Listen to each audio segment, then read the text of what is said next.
Kottayam നഗരമധ്യത്തിൽ KSRTC bus സ്റ്റാൻഡിന് സമീപം റോഡരികിൽ നിർത്തിയിട്ടിരുന്ന ഇന്നോവ കാറിൽ നിന്നും 6 ഗ്രാം MDMA പിടികൂടിയ സംഭവത്തിൽ 4 പ്രതികൾ പിടിയിൽ. കാറിലുണ്ടായിരുന്ന പ്രതികളിൽ ഒരാൾ എക്സൈസ് സംഘത്തെ കണ്ട് ഓടി രക്ഷപ്പെട്ടു. മലപ്പുറം തിരൂർ സ്വദേശികളായ സുലൈമാൻ, നിസാർ വിളങ്ങിൽ, മുഹമ്മദ് നിസാർ കെ, അമീറുദ്ദീൻ കാവുങ്കൽ എന്നിവരെയാണ് Kottayam excise range inspector A. അഖിലിന്റെ നേതൃത്വത്തിലുള്ള സംഘം അറസ്റ്റ് ചെയ്തത്.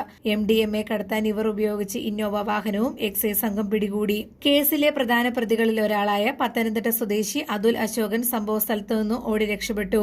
ഇന്നലെ രാത്രി 12 മണിയോടെ കോട്ടയം കെ.എസ്.ആർ.ടി.സി സ്റ്റാൻഡിന് ഭാഗത്തായിരുന്നു സംഭവം. വൺ വേ തെറ്റിച്ച് എതിർദിശയിലേക്ക് പാർക്ക് ചെയ്തിരുന്ന ഇന്നോവ കാർ കണ്ട് സംശയം തോന്നിയ എക്സൈസ് സംഘം പരിശോധന നടത്തുകയായിരുന്നു.